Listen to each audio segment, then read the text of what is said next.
Juges, chapitre 13. Les enfants d'Israël firent encore ce qui déplaît à l'Éternel, et l'Éternel les livra entre les mains des Philistins pendant 40 ans. Il y avait un homme de Tsoréa, de la famille des Danites, et qui s'appelait Manoach.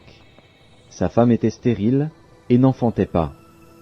Un ange de l'Éternel apparut à la femme et lui dit : « Voici, tu es stérile et tu n'as point d'enfant.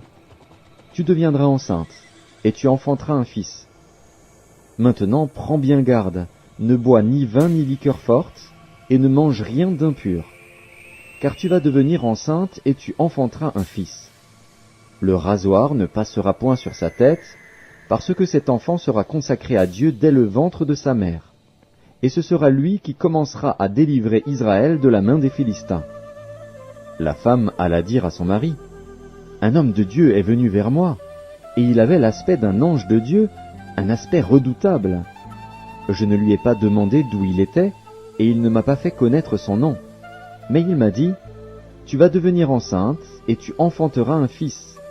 Et maintenant ne bois ni vin ni liqueur forte, et ne mange rien d'impur, parce que cet enfant sera consacré à Dieu dès le ventre de sa mère jusqu'au jour de sa mort. » Manoach fit cette prière à l'Éternel : « Ah, Seigneur, que l'homme de Dieu que tu as envoyé vienne encore vers nous, et qu'il nous enseigne ce que nous devons faire pour l'enfant qui naîtra. » Dieu exauça la prière de Manoach, et l'ange de Dieu vint encore vers la femme. Elle était assise dans un champ, et Manoach, son mari, n'était pas avec elle.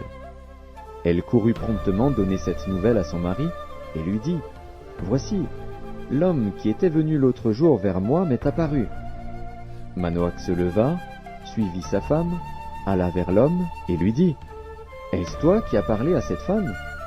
Il répondit : « C'est moi. » Manoach dit : « Maintenant, si ta parole s'accomplit, que faudra-t-il observer à l'égard de l'enfant, et qui aura-t-il à faire ?» L'ange de l'Éternel répondit à Manoach : « La femme s'abstiendra de tout ce que je lui ai dit. Elle ne goûtera d'aucun produit de la vigne, elle ne boira ni vin ni liqueur forte, et elle ne mangera rien d'impur. Elle observera tout ce que je lui ai prescrit. » Manoach dit à l'ange de l'Éternel : « Permets-nous de te retenir et de t'apprêter un chevreau. » L'ange de l'Éternel répondit à Manoach : « Quand tu me retiendrais, je ne mangerai pas de ton mets. Mais si tu veux faire un holocauste, tu l'offriras à l'Éternel. » Manoach ne savait point que ce fût un ange de l'Éternel.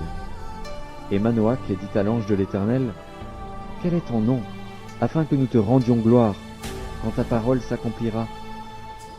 L'ange de l'Éternel lui répondit : « Pourquoi demandes-tu mon nom ? Il est merveilleux. » Manoach prit le chevreau et l'offrande, et fit un sacrifice à l'Éternel sur le rocher. Il s'opéra un prodige, pendant que Manoach et sa femme regardaient. Comme la flamme montait de dessus l'autel vers le ciel, l'ange de l'Éternel monta dans la flamme de l'autel. À cette vue, Manoach et sa femme tombèrent la face contre terre. L'ange de l'Éternel n'apparut plus à Manoach et à sa femme.